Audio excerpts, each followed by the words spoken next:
Previously on 2 Past Midnight. You hear someone scream, and you look over and you see the tiger starting to come out of the cage. When Murph starts getting pushed against the DJ booth, he's going to say to himself, fuck it, and swim downstream with everybody. As you're going to the stairs, you cross paths with a man, got like the shirt unbuttoned, showing off his chest. And you notice, around his neck, he's wearing a crucifix. Roll coolness under fire. Let me at that motherfucker with the cross! And he's gonna squeeze and try to Subdue him? Yes.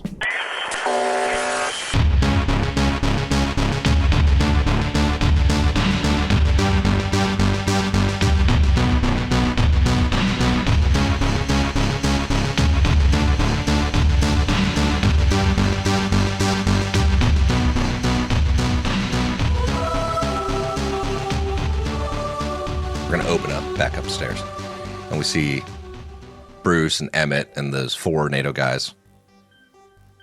And that big dude with the, boxing face, basically. And this guy's fucking massive, too. He's a fucking big dude. He's not scrawny looking. Like, he's fucking... There's a reason why it looks like he's running the security around here. And he had just locked the cage for the tiger. And he walks over to the captain. He's like, thank you very much for helping get the tiger back in. All of you, thank you for your help. This could have been much, much worse. Captain says, oh, yeah, no problem. Yeah, we're just happy nobody got hurt. Yeah. Everybody good? And anybody, Hey, Lieutenant, did you get hurt jumping over that bar back there? No, but I have not moved that quick in a very long time. Had a bad feeling when I saw that tiger. Yeah, so the other guy starts to come back over here and starts to head downstairs. It looks like he's headed towards the entrance down towards the VIP room. The captain from the NATO group looks back at you, Emmett, and he's like, thank you very much. You guys were a lot of help. Both of you. Hey, you guys did the heavy lifting. We were, like I said, I'm just happy nobody got hurt. At that, we cut back downstairs. Hey, Doc, can you come over here and take a look at Zelko? He got busted in the face real bad. And also, there's this soldier over here. He's gonna need looking too. Yeah, bring them back here. Bring them both back here. Yeah, what was that about, Zelko? I don't even know. He came running upstairs and said something about fucking crosses or something. It fucking punched me in the face. I have no idea. No idea what this fucking problem was. All right, we'll take him back with us, and we'll have a little conversation with him, because this is not appropriate behavior. I'm sorry about this. We'll take care of it. Take him back where? Where? We'll take him back with us to the embassy. No, there's no reason for that. This happened here, we can handle here. No, we'll take him with us. Hold on. English. I would like answers to 2 questions first, before he leaves. Did any of them make any sense? Have you ever seen this guy before? I have no idea who he is. Never seen him before. But I come downstairs and he just punched me in the face I don't know who he is, but that doesn't not mean he does not know who I am. All right. I'll tell you what. This is your place. It happened here, but in the sense of goodwill, I'm going to accompany him. About that point, you see the big dude come down the stairs. And into the same area y'all are in. So you see that big dude come down, and Doc's over there checking Murph out and seeing how he's doing. He's gonna do first aid on him. He's gonna do first aid on Zelko or Murph? Or both? Shelko's. He could do both, actually. I mean, he could do one and then the other. That's not a big deal. That was the intent, to have, Doc help Jelko to kind of, good faith. Right. Okay. Well, I mean, he checks out Jelko, and Jelko never actually took any damage because he blocked. That's fair. And That's then got right. knocked I forgot about that. prone. Yeah. I forgot about that. He's like, you okay? He's like, yes, I just fell on stairs a little bit, but I'm okay. I'm okay. It's fine. It's fine. And he walks back and goes through the door to his office, is where he goes. And he says something to the big dude in Russian before he goes walking back. And then big dude's just kind of standing there. Doc walks over and starts checking Murph out. By the way, you know a good way to take Murph out of his violent rampage? Knock him the fuck out. Knock him unconscious. Yeah. Sleeper hold. Yeah, it's like BA from 18. Yeah, I don't know why Emmett hadn't tried this yet. We were getting there.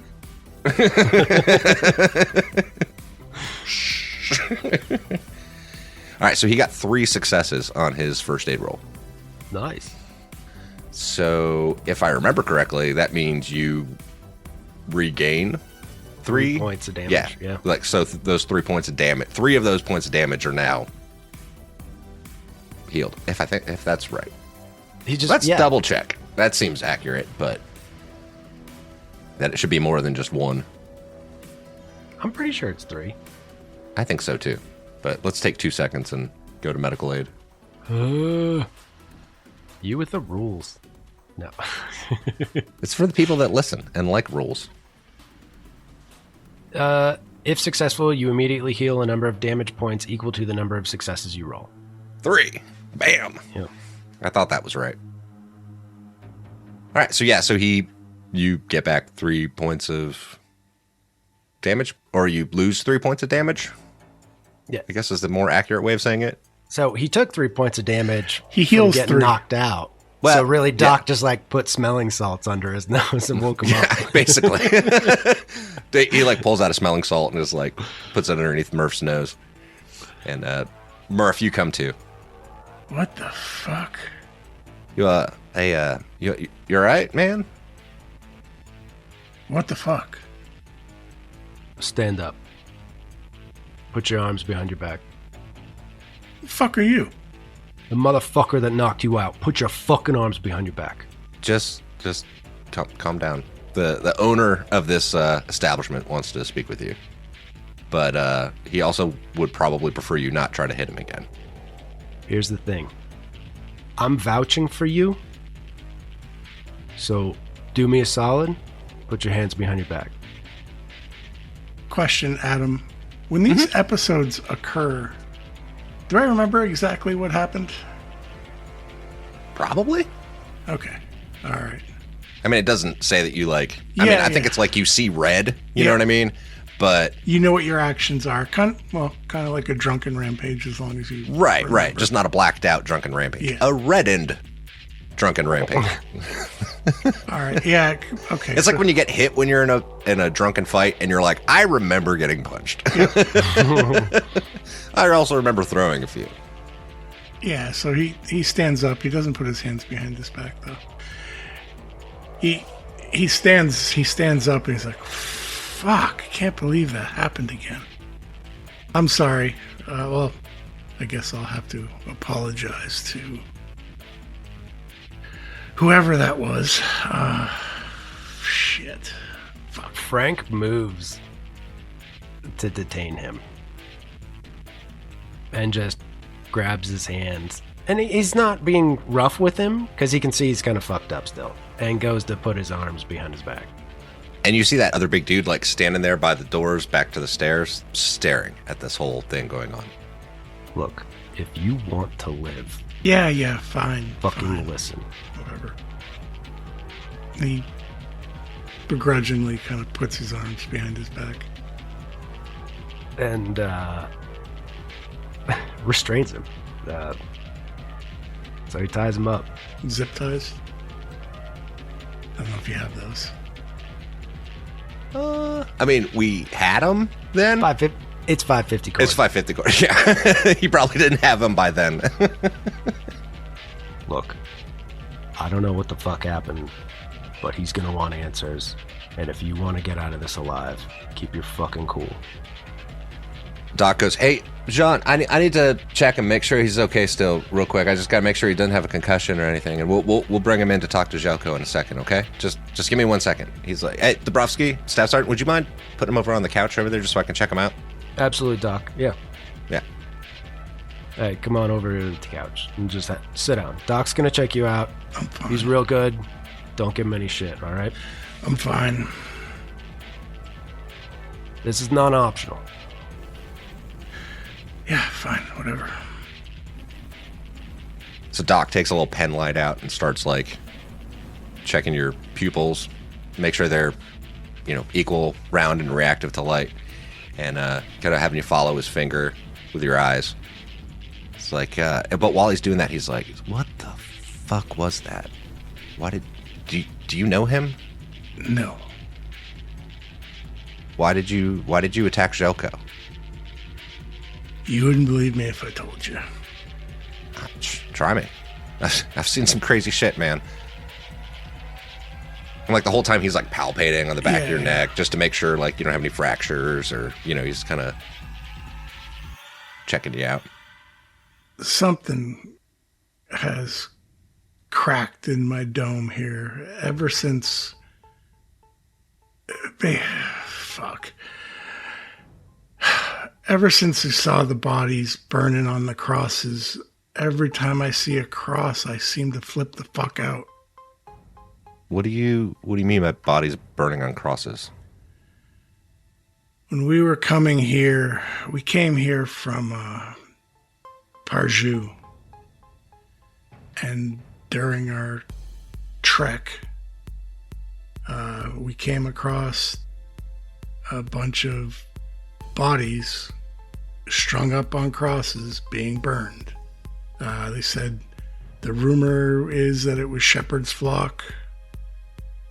I don't know exactly who the fuck they are, but obviously they're not great. Yeah, shepherd's flock's this very religious organization around here that hates outsiders. You're better off steering clear of them.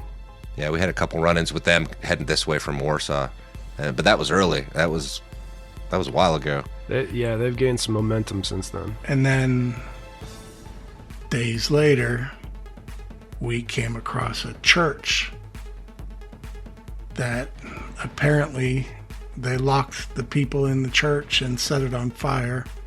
We tried to save the people, and as you can tell, I'm not exactly unscathed. Yeah, you look a little burned still. You got some... They look like they're healing up good, but I mean... Yeah. So, I don't know if it's the connection, the burning crosses, the fucking church burning, but apparently, whenever I see crosses, I lose my fucking mind. Yeah, well... And apparently this dude, whoever he is, he had his shirt open and there's a cross tattoo, and I just fucking lost it. Necklace.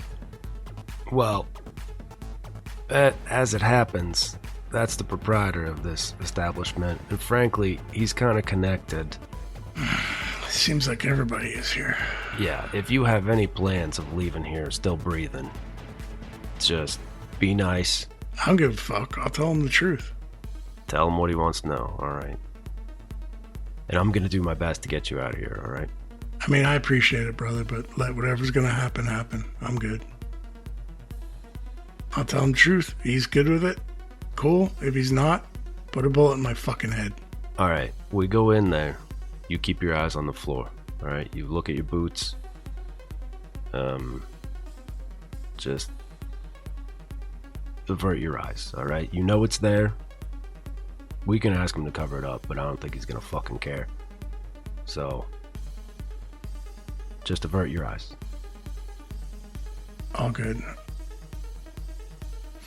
Yeah, and I mean, I have a little bit of clout with him too, so I might be able to explain to him that this was an episode of, PTSD, and it was just an outburst. You had no idea who he was. I'll try to explain it to him in a way that he'll understand. I appreciate it, guys, but don't stick your neck out for me. I'm not sticking my neck out. I'm just going to give him my honest medical opinion. I'm used to that, so. Cool. And I mean, he's going to take it how he takes it, but. Sidebar, Adam. Yo. I do not know, or I may know, but I can act like I don't know that this is Jelko. I just heard it now. Mm-hmm. Yeah, you didn't know it was Jelko when it happened. Yeah. But like from this conversation, it's like, shit, it was Jelko. You know what I mean? Exactly. You have that information now. Correct. But if he's like, do you know who I am? I'm going to be like, no. Mm-hmm. Like, who the fuck are you? I don't know. Yeah, So. that's totally then a persuasion roll. You could use past tense. Yeah. Yeah. I had no clue who you were. Okay, that's it. I mean, you didn't know who he was when you hit him. So, no. yeah. Okay. Or you could let Doc and Frank do the talking and kind of like... Yeah, that is the plan, but he seems like the type of guy who's going to be like, don't you know who the fuck I am? So. Oh, yeah. Yeah, he probably will. Yeah. But, okay. You see the other guy still standing over there watching you all, Frank. He's just waiting. Yeah, Staff Sergeant Dabrowski. He knows. He knows exactly what's going through that guy's head. And he goes to Doc. He's like, hey, are we ready for this? I mean, I don't know, man. Yeah, I mean, we got to be ready at some point. So, I mean, hopefully we've got enough goodwill with him so far. So we'll see. I mean, yeah. I don't know how much we can spend, but we can't leave this guy just to take a bullet in the head. Yeah. Let's do it. So, Doc looks down at your shirt and he says, because I'm assuming you're probably wearing your camis, which the army ones would have the name tags on them still, right? Yeah. So he's like, so, Murphy. Yeah. You ready? Sure. Let's do it. All right. Staff Sergeant. He gives the head nod to the bouncer. He's like, all right, we're ready. And he helps Murph to his feet, and he's kind of got him by the arm. He's not being rough, but he is escorting him and making it clear that he's escorting him. Murph is way less resistant. Mm-hmm. You know, he's just going along with it. Kind of like a dude in prison, right? Like, just fuck it. Resign. This is what we're doing. Yeah. Mm-hmm. Mm-hmm. All right, so they start escorting Murph back through the door. That big dude's walking with y'all. You go past the steps, and we open up the door into Jelko's office. We cut back upstairs to Emmett and Bruce. And the captain. You see some of the security guys had like gone downstairs, and they start escorting people back up from the VIP area. They're like down there, and they're like bringing people back up. And they unlock that door, you know what I mean? Like make it so that people can leave again. And you see them kind of escorting everybody back up. But the music has stopped by this point. And you still look around and you don't see the DJ anywhere at this point. Are most people sticking around, or are most people funneling right out the front door? Like, I've seen enough. Let's go ahead and pack it in for the night. It's about 50-50. So probably about half the people start heading out. And I mean, that's kind of a process, like leaving. Like they leave, they escort them out of the building, then they get their weapons and take them their weapons. Right. Like so about half of the people so almost are leaving. it's the exact same thing, just reverse order to get out. Right, of the building. right. Gotcha. Yeah.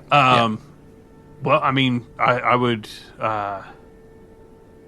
look at Bruce and kind of go, hey, have you seen Murph anywhere since all this popped off? I mean, I saw a tiger and I jumped over a bar. I did not see where he was. Last I saw, he said something about making a request to the DJ, but that's the last I saw. Okay, well, keep your eyes peeled here for a minute. And I mean, if he doesn't show, maybe he made it out a different exit. I don't want to stick around here too long. I wouldn't have thought he'd have left without us.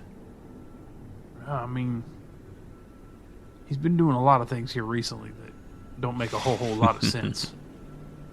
So, I don't want to wear out our welcome here to where us hanging around becomes conspicuous. our friends that just got the tiger back in there, we already kind of told them we'd be headed to St. Mark's, so we got a reason to go. But let's maybe let some of the traffic clear out of here, and we'll see if we don't see Murph here before we take off. Is there anything else we need from here for the tattooed bandit? I don't really think so. I mean, we kind of gathered what an emergency situation looks like in this place as far as entrance and exits and protocol, and they funneled everybody down into the VIP area. The only other thing we could do is see what Murph found out where he went, because he appears to have made it to a different part of this place that we haven't seen. If I had to harbor a guess, I'd say he probably went into VIP, because when we were talking with the bartender about it, he seemed quite interested in what was going on back there. But again, that was before a tiger got involved. Right. Right, and I don't know about you. I don't want to stick around here for round 2 with... Yeah, when the elephant comes out, we're gone. Yeah. All right, you see that dude Peter come back over and takes his post again at the entrance to the VIP area. At a certain point, it like closes the door to there. So the NATO guys kind of go over and back over to their area with Bazooka Joe and the captain, the real captain, and they head back over to their area. And what's your guys' plan? I will look around and see if there's a full beer setting anywhere. Where'd you leave it? I mean, I knew I had mine over back by the bar. I just didn't like in the roughest. Back by Bartek? Yeah, back by Bartek. I just didn't know if there was like something on like any of these tables. That's how you get roofied. Yeah, you see your beer sitting on the bar back by Bartek. All right, I head back and grab my. And when I pass the tiger cage, I give the old cross hands and the sidestep. The tiger starts. No, I'm just kidding. It also is set off by crucifixes. Yes. So you go back. So you go up to Bartek, and you see Bartek kind of like rubbing his shoulder. It's like it's like, hey, your beer is right here if you need it. Yeah, thanks, man. Dick's a pretty good bartender to keep track of your guys' beer during a tiger attack. Well, I mean, it was where you were standing before you dove over a bar at me. I set the bottle down there, too, that I took from him earlier. Oh, thank you. And he puts it back behind the bar. By the way, did you guys see the Target symbols on the dance floors? Have you seen those? Have you noticed That's them? where I went and stood I specifically. I noticed. All right, Emmett, what is your plan? Emmett is just really kind of canvassing, the faces in the crowd looking for Murph. Mm-hmm. And I mean, if he's not seeing him, he's kind of getting he's getting a little antsy to where he doesn't feel comfortable staying here. I mean, he wasn't comfortable in the bar in the first place, just from his past history. But now with the tiger that has happened and LT and the situation just keeps becoming more and more out of control for Emmett, he is at the point now where he thinks that it may be time to bug out with Bruce and count the losses right now and hope that Murph turns up at the V-hole knowing that that's the rendezvous point. Mm-hmm. Roll me a recon roll, Emmett. This is the non-pushable kind. All right, so recon is a C and a C. 8 and a 7, 2 successes. All right, so you notice this blonde woman get up from the far northeast corner, and she kind of walks past the tiger cage and starts headed south and walks over to where those NATO guys are and kind of sits down over there. We cut back downstairs. He had just opened up the room to this office, and the big dude was holding the door open for you guys to come in. And let me reveal the room for y'all. There we go. And big dude comes in. He's like, Jelko, they're bringing men in. And this other person goes and stands over near Jelko's desk, and he kind of like stands over here by the door. He's like, come in.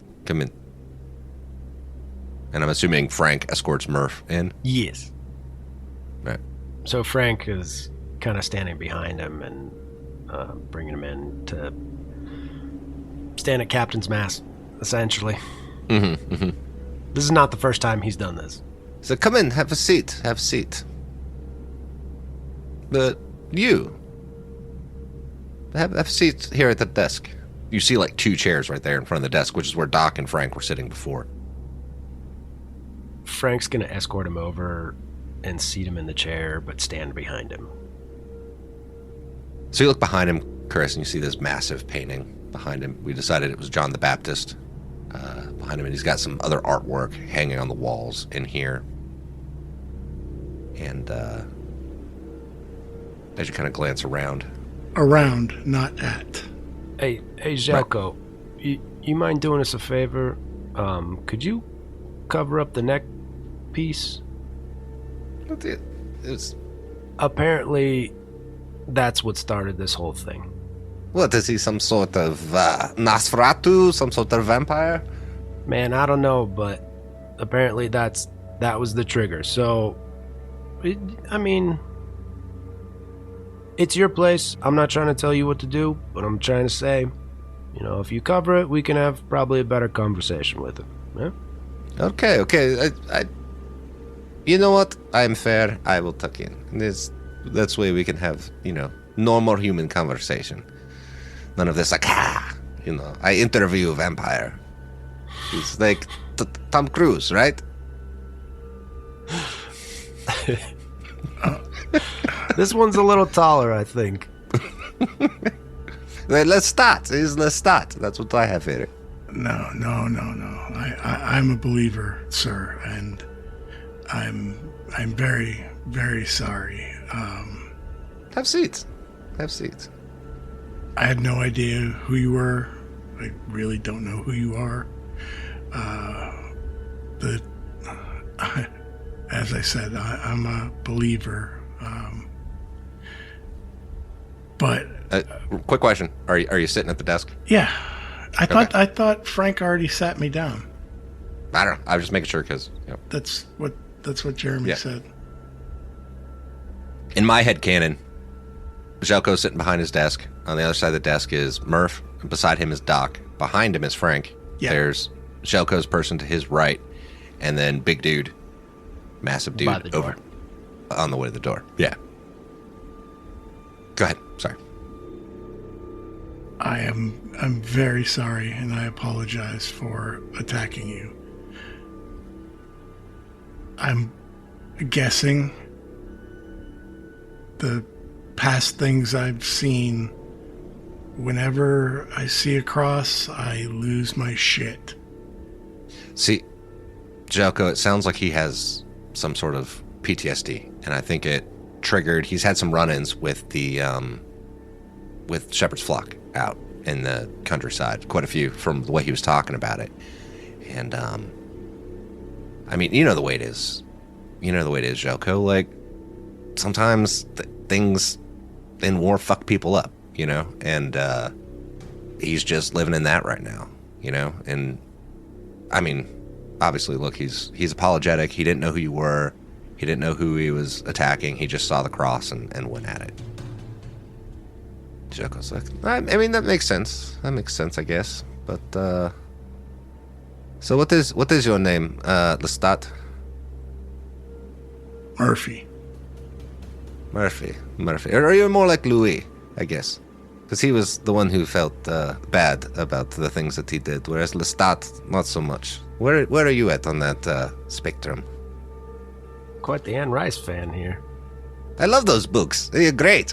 I love them. He reaches into his desk and it's like, I have it right here. Interview with Vampire.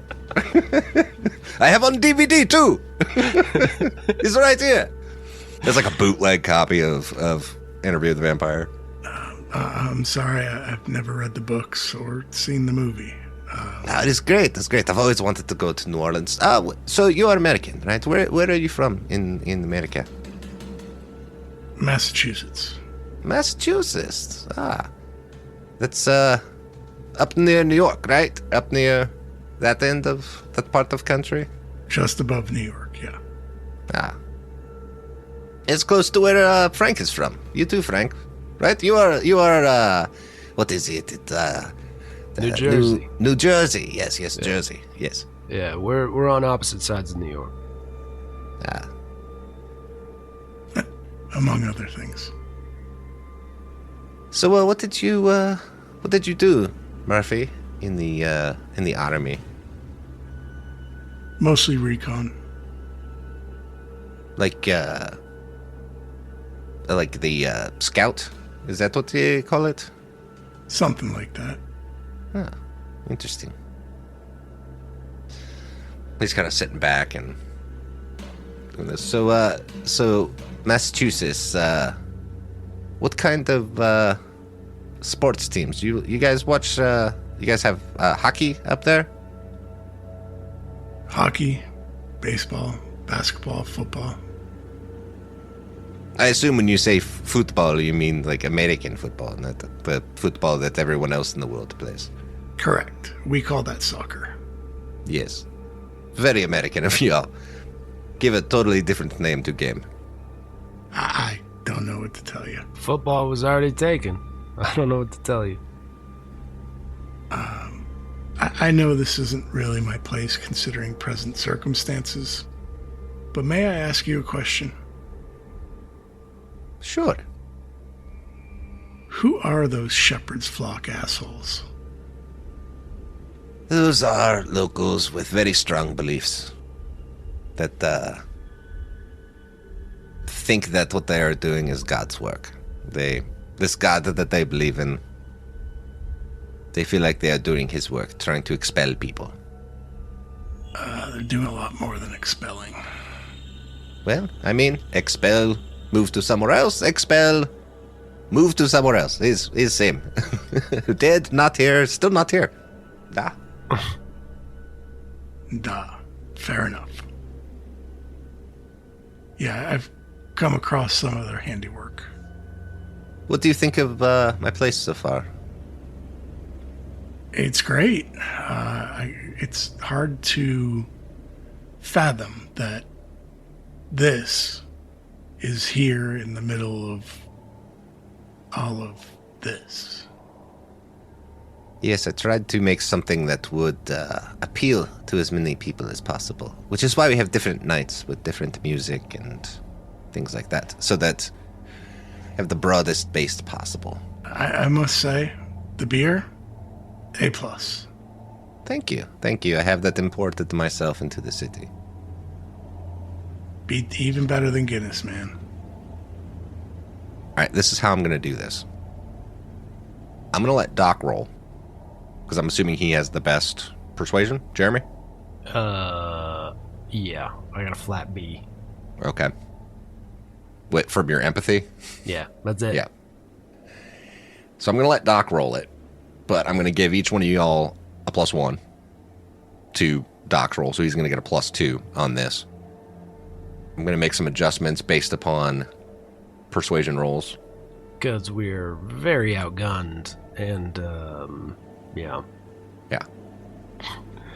I don't know. Yeah. I don't know if it'll make a difference in this situation, but Murph is apologetic and everything. But That's why Doc's getting a +1. I got you. Yeah. Instead of a -2. But he's also gonna be like, look, man, if you want to kill me. I don't really care. At that, Doc kind of looks over at you and he's like, dude, shut the fuck up, man. Look, Zelko, you can see he's not right.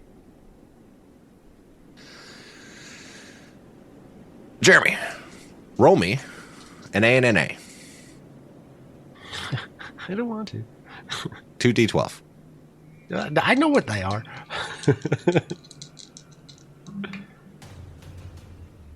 What did Doc get. Oh shit, that's rolling for Doc. Yeah. Doc got a 10 and a 6. So Okay. 3 successes. All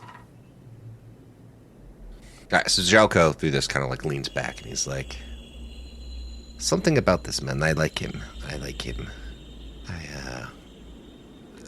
So recon. Like what kind of recon? See, here's this thing.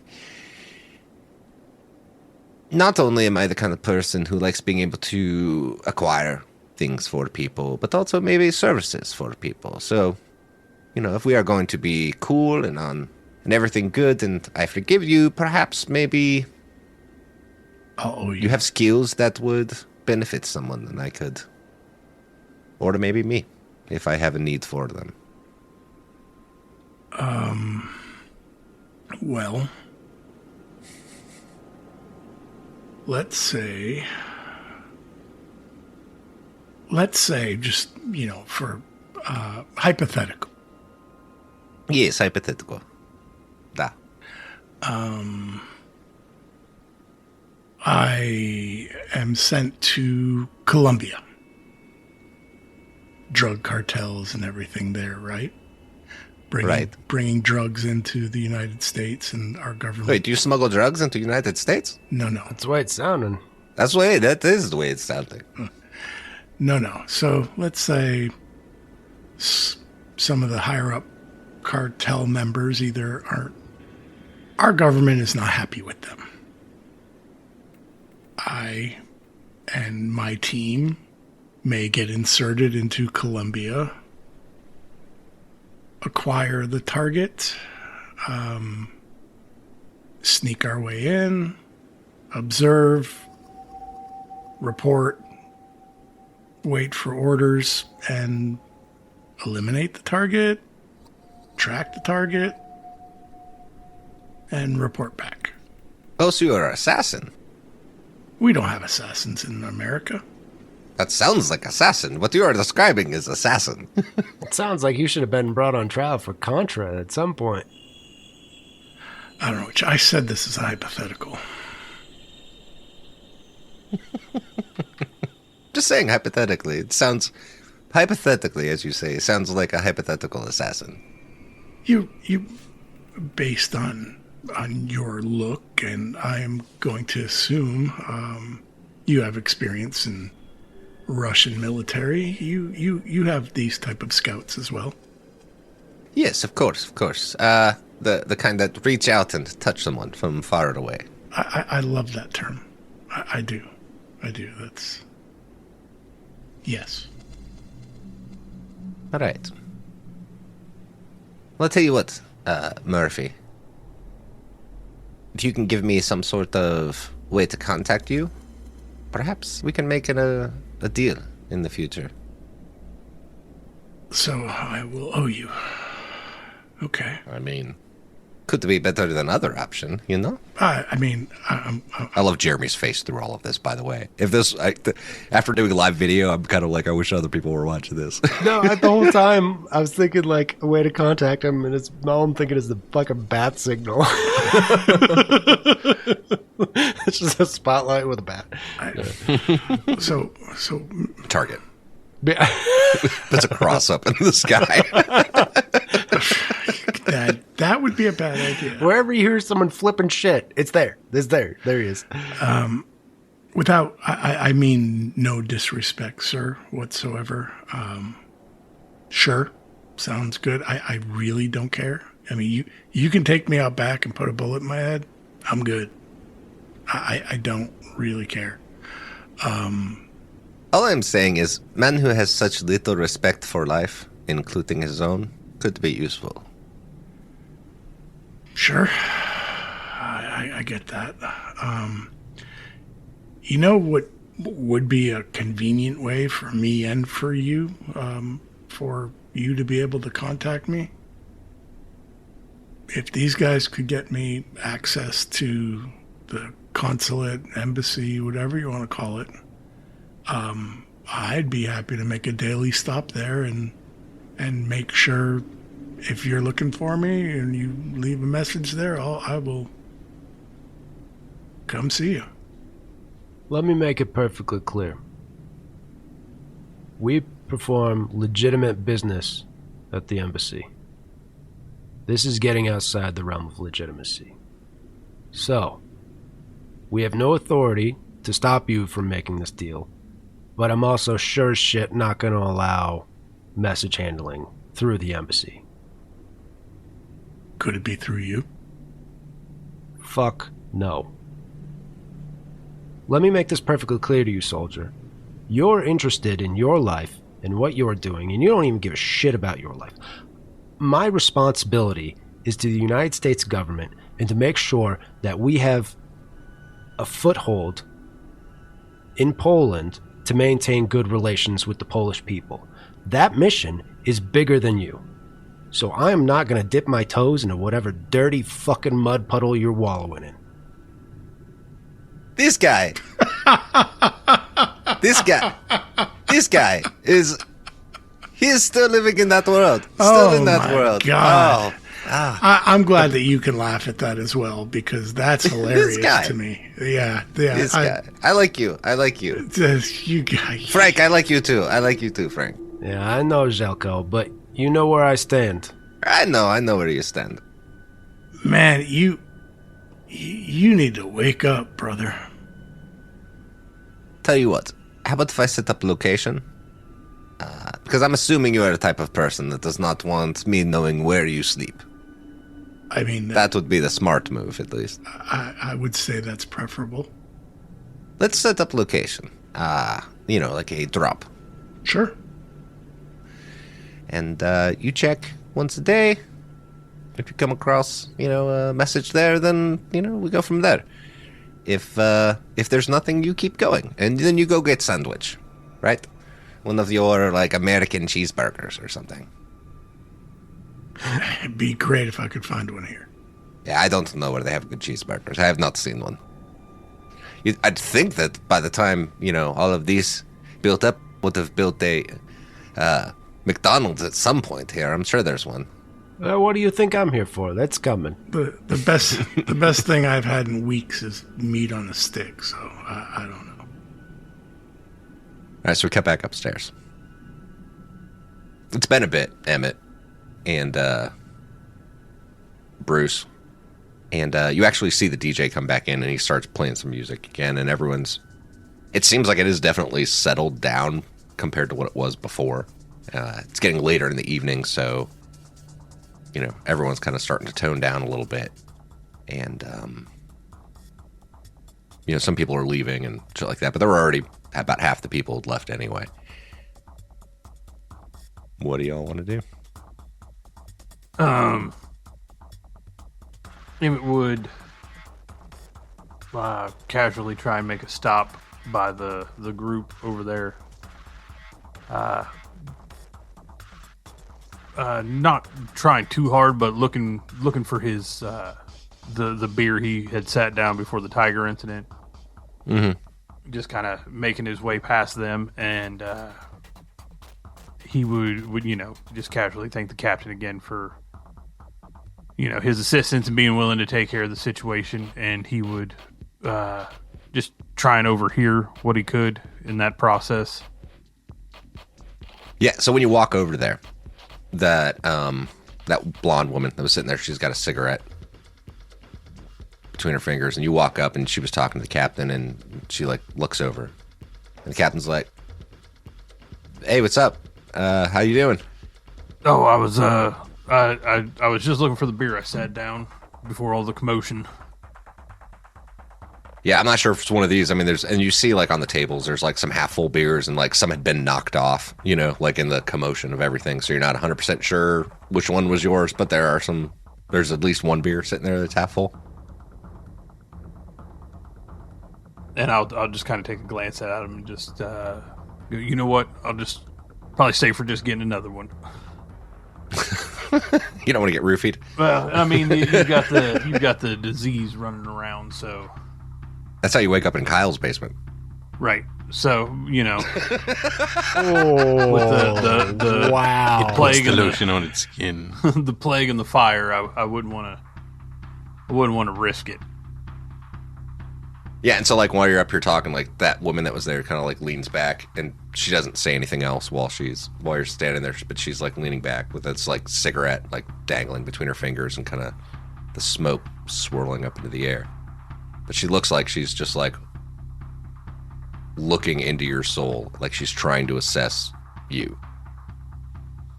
Emmett would basically just say, "Hey, I guess I'll just go find another beer. Thanks again, guys, for what you did this evening."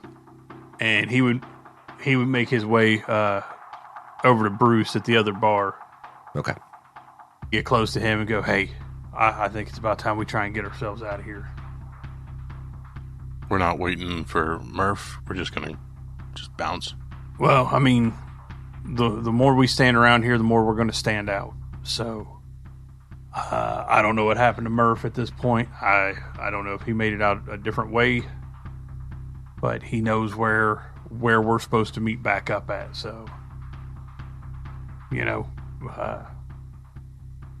way we would normally run protocol is we would meet back there, not here. All right, I'm going to finish this beer up and we will head out. And I would finish my beer pretty quickly. Mm-hmm. And then head towards said door. All right, so you finish up your beer, and you guys start headed towards the door. You get over to the door, and kind of like signal guy that's standing there on the inside, and he like pulls a slide over and like opens the door for you. You see another guy, not the same dude that was there when you came in, but a different dude sitting there at the desk. And he's like, "I need your ticket." Oh, yeah. 31. Like, holds out his hand. I have the ticket, I assume. And hand it to him. It was 39, Yes. 40, and 41. 41. Emmett hands You him. have someone else's ticket. He gets someone else's equipment. What's he get? Does he hand him 31, or does he hand him one he actually has? Emmett had 41. Yep, Emmett had 41. I hand him what I actually have. As much as I want to try to scam somebody else's equipment. So you hand him 40. Okay. I already knew you were going to try to do that, by the way. I am a creature of habit. So you hand him 40 and 41. And he's like, "All right." And he goes over towards the door where you all come in, and he's like, "Stand outside. I will bring you your weapons." Thanks for an interesting night. And you see one of the people that was out there comes in. They've shut the door behind you and are like opening up the outside door. And they're like, gesture towards the door, like, "Please step outside." I'm out. Yep, head out. All right. I will place you all outside then. They close the door. Roll me a recon roll. Which one? The best. Whoever has the best one. And then tell me how many successes you get. Recon, seem to see. 5 and a 4, no successes. 5 and a 4, no successes? No successes. Okay. All right, so a couple minutes go by, and the door opens back up, and they come walking out with your axe and your fucking pipe. Yes. Yes, Jeremiah. Overwatch called shot. But the person coming out the door? Mm-hmm. Okay. So that person comes out the door. Jeremy. Roll it. Hold on. I got to pull up the character sheet. I dropped it. Okay. From the range you're at, because you're in a different hex. Yeah. So that's at least 200 meters. Okay. That, It's listed in hexes, I believe, 10. as the range. 10 hexes. So that's 100, so you'd be in the second range increment. Okay. So, drops 1. Yep. Okay. Okay. -2 for headshot, +2 for scope. Scope. Yeah. Yep. 2 successes. Okay. And that is 3 damage, 3 crit. All right. You see, poof, that person that was just handing you the axes, don't metagame the shit out of this guy's, the axe and the fucking post just poof, takes a shot to the head and drops to the ground, still holding your axe and your pipe. Jeremy. Roll your recon. Again. Flat.